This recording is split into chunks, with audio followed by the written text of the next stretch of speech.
Assalamualaikum warahmatullahi wabarakatuh. Halo pemirsa Ekstradisi Channel, selamat bertemu kembali dengan kami di cerita kisah nyata misteri.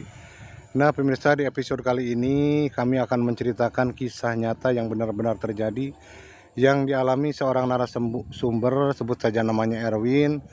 Beliau itu adalah pemilik salah satu barbershop dan beliau mengontrak salah satu tempat di pinggiran jalan raya pemirsa. Ini hanya sebagai ilustrasi semata pemirsa, kami berada di sini mengilustrasikan tempat. Namun kejadiannya bukan di sini pemirsa, itu hanya mengilustrasikan jalan rayanya pemirsa. Namun pemirsa, sebelum ke ceritanya, dukung terus channel kami dengan cara like, komen, dan juga subscribe.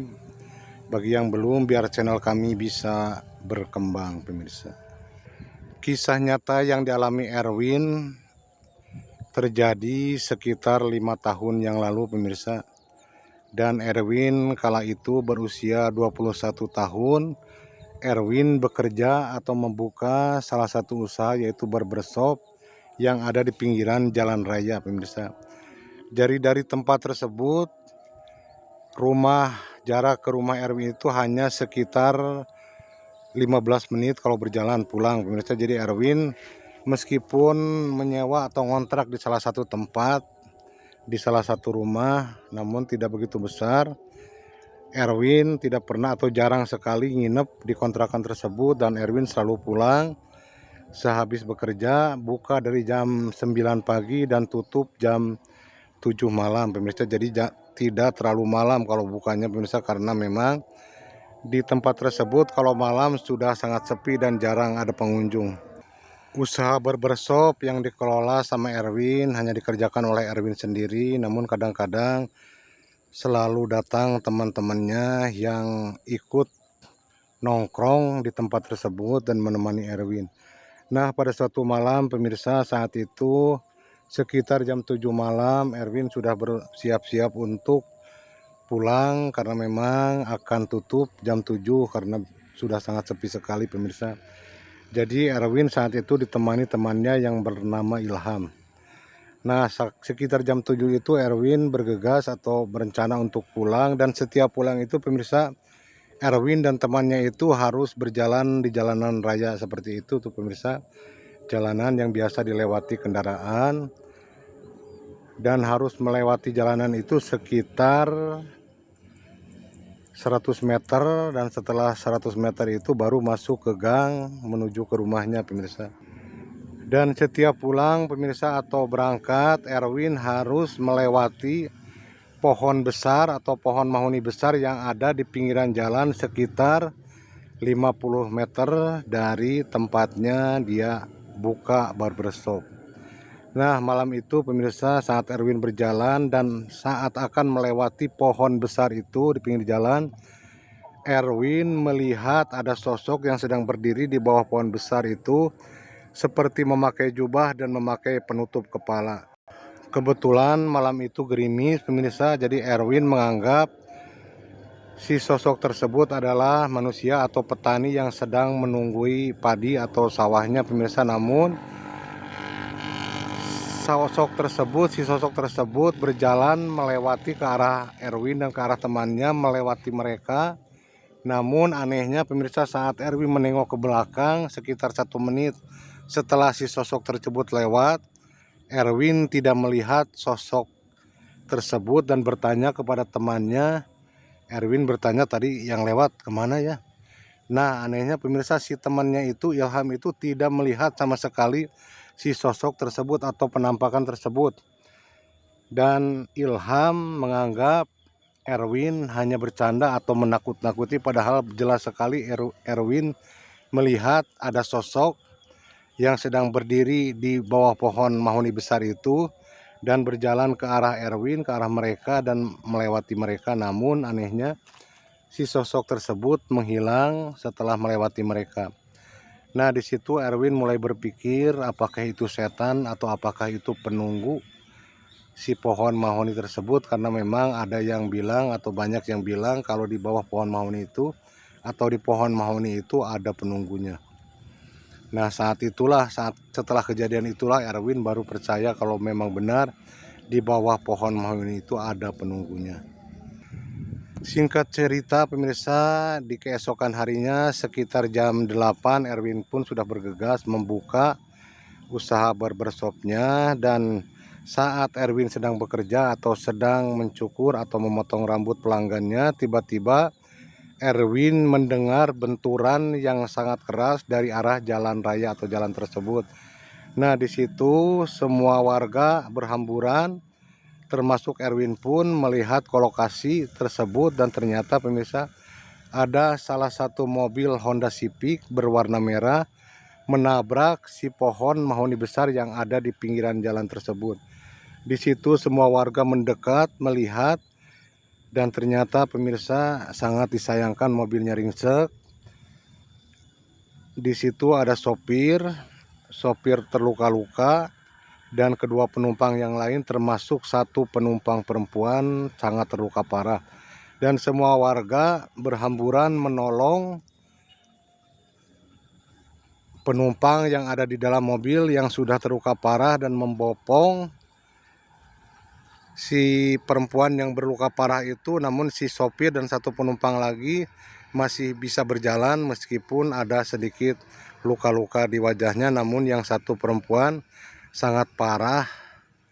Lalu warga pun membopong, dan anehnya dibopongnya atau dibawanya si korban tersebut ke halaman di mana Erwin bekerja, atau di halaman tempat barbershop miliknya Erwin.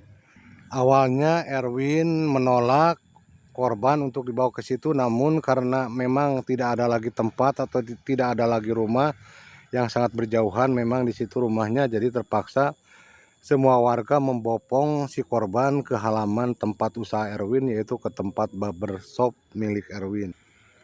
Di situ semua warga mengerubuni si korban yang sangat parah itu, bahkan memberikan air atau meminumkan air, namun si korban sudah tidak bereaksi, rupanya sudah tidak tertolong lagi. Dan anehnya pemirsa, dan ternyata pemirsa, si korban perempuan yang terluka parah itu tidak bisa diselamatkan pemirsa, atau meninggal dunia. Dan anehnya pemirsa, saat si korban tersebut akan melepaskan sisa-sisa nyawa atau ajalnya, si sosok tersebut melihat ke arah Erwin pemirsa.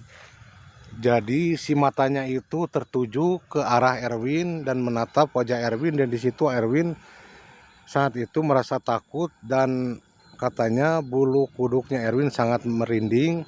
Karena anehnya di saat si sosok atau si korban tersebut akan melepaskan nyawa, dan si korban tersebut melihat ke arah Erwin atau menatap Erwin dengan sangat tajam pemirsa. Dan singkat cerita, innalillahi, si korban pun menghembuskan napasnya yang terakhir pemirsa di situ, di halaman tempat kerjanya Erwin sambil menatap Erwin. Di situ Erwin sangat ketakutan, namun Erwin selalu menyembunyikan rasa takutnya itu. Di saat si korban akan melepaskan nyawanya, matanya tertuju kepada Erwin. Nah, singkat cerita pemirsa, malam-malam berikutnya memang di lokasi tersebut sangat sepi, apalagi di tempat usahanya Erwin sangatlah sepi, jarang sekali ada yang hilir mudik atau nangkring setelah maghrib. Di situ sangatlah sepi. Dan saat itulah pemirsa, setelah kejadian itu Erwin sering diganggu si sosok perempuan itu. Namun walau alam, mungkin itu jin korin atau mungkin jin yang menyerupai si sosok perempuan atau si sosok korban yang meninggal di hadapan tempat atau di halaman tempat kerjanya Erwin. Jadi si korban tersebut sering menampakkan diri kepada Erwin. Kadang kalau Erwin sedang di dapur, kadang lewat si korban tersebut atau si sosok tersebut lewat masuk ke dalam WC. Namun saat Erwin lihat tidak ada apa-apa di dalam WC. Dan sangat sering sekali pemirsa, bahkan banyak sekali orang yang bilang sering melihat sosok perempuan kalau malam hari sedang duduk di kursi yang ada di depan barbershop tersebut. Di situ Erwin merasa sangat ketakutan, namun Erwin tidak bisa berbuat apa-apa. Lalu ada yang menyarankan supaya Erwin meminta air atau meminta tolong kepada Ustadz, pemirsa. Jadi ternyata pemirsa, kata Ustadz saat Erwin meminta air atau meminta bantuan dari Ustadz, karena selalu saja hampir setiap malam atau bahkan siang pun Erwin sering diteror atau ditakut-takuti sama si korban tersebut. Kadang membanting pintu, kadang masuk ke dalam kamar, namun saat dilihat ada yang masuk ke kamar tidak ada siapa-siapa. Jadi selama seminggu Erwin selalu diteror dan diganggu si sosok korban tersebut yang menyerupai korban, karena Erwin jelas sekali melihat wajah korban, baju yang dipakai korban, dan setiap Erwin melihat penampakan tersebut memang dari bajunya serta rambutnya memang itu sosok atau korban tersebut. Nah, lalu Erwin pun dibantu oleh salah satu ustadz, diberikan air, dan kata si ustadz tersebut, si sosok atau penampakan tersebut adalah membuktikan rasa terima kasihnya kepada Erwin yang telah membantu saat beliau dalam kecelakaan atau korban dalam kecelakaan, dan sangat membantu atau mengizinkan mengizinkan si korban untuk melepaskan atau meregang nyawa di halaman tempat Erwin bekerja, pemirsa. Jadi itu bukti terima kasih mungkin atau berbalas budi, namun dengan cara seperti itu, yaitu menampakkan diri dan membuat Erwin takut. Dan ternyata pemirsa, Erwin baru sadar kalau di lengan bajunya ada darah sisa dari si korban tersebut di saat Erwin membantu menggotong si korban dari dalam mobil, dan ternyata darahnya itu menempel di lengan baju miliknya Erwin. Nah, Erwin pun lalu membuang si baju tersebut, dan setelah kejadian itu tidak ada lagi gangguan, tidak ada lagi teror, dan malahan usaha Erwin semakin berkembang dan semakin ramai pengunjung, pemirsa. Mungkin itu adalah yang namanya rezeki mungkin dari Tuhan, namun juga ada yang namanya perantara, mungkin perantaranya karena menolong si korban, jadi usaha Erwin berkembang dan semakin banyak pelanggan, alhamdulillah. Nah, pemirsa, itulah kisah yang dialami saudara Erwin 5 tahun yang lalu, dan katanya si kisah tersebut sampai sekarang masih ingat, dan kalau diingat-ingat masih merinding. Nah, pemirsa, itulah kisah yang dialami Erwin. Mohon maaf jika kami cara penyampaiannya belibet. Mohon maaf. Ambil sisi baiknya dan buang sisi negatifnya, pemirsa. Dan dukung terus channel kami dengan cara like, komen, dan juga subscribe bagi yang belum.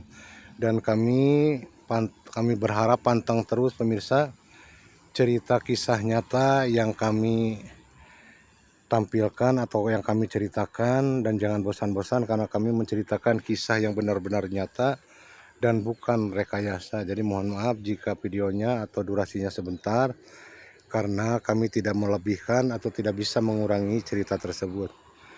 Wassalamualaikum warahmatullahi wabarakatuh.